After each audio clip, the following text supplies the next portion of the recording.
పేతురు అంటాడు, మేము నీతో ఉన్నాం కదా, మాకేంటి ఉపయోగం అన్నప్పుడు ఏమంటాడు యేసు ప్రభు, నన్ను అనుసరించేటువంటి మీరు నాతో పాటు పరలోకంలో 12 మంది తెగలకు కూడా న్యాయ తీర్పులు విధిస్తారని.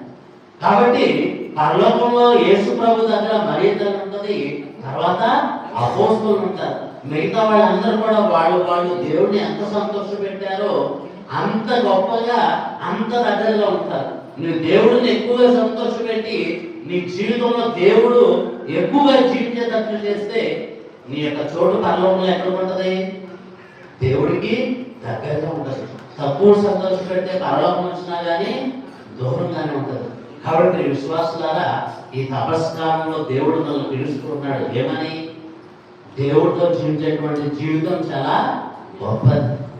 దేవుడు మనకి ఎప్పుడు కూడా మంచి జీవితాన్ని, సంతోషకరమైనటువంటి జీవితాన్ని మనకి తయారు చేస్తూ ఉన్నాడు, సిద్ధపరుస్తూ ఉన్నాడు.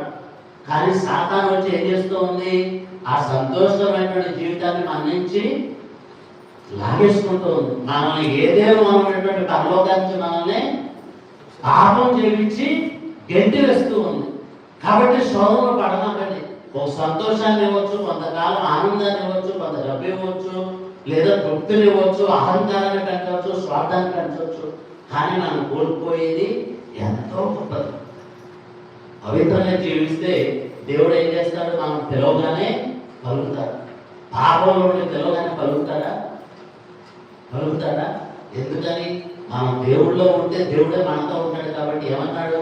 నా శరీరంతా పూజించేవాడు నాతో ఉంటాడు, నేను నా తండ్రి వచ్చి ఆయనతో నివాసం ఏర్పరచుకుంటాం. ఆయన నా మాటలను ఆలకించి పాటిస్తే ఆయనతోనే ఉంటాం.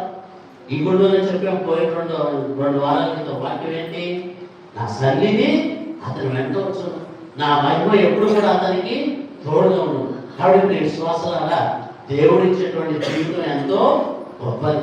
అటువంటి జీవితాన్ని చిన్న చిన్న పాపాలు చేసి శోధన పడిపోయి కోల్పోకుండా ప్రార్థన చేయమని, త్యాగాలు చేయమని, ఉపవాసం చేయమని దేవుడు మనల్ని అందరూ కూడా ఈ రోజు ఈ వాక్యం ద్వారా మనల్ని అందరూ కూడా తన దగ్గర పిలుస్తూ ఉన్నాడు.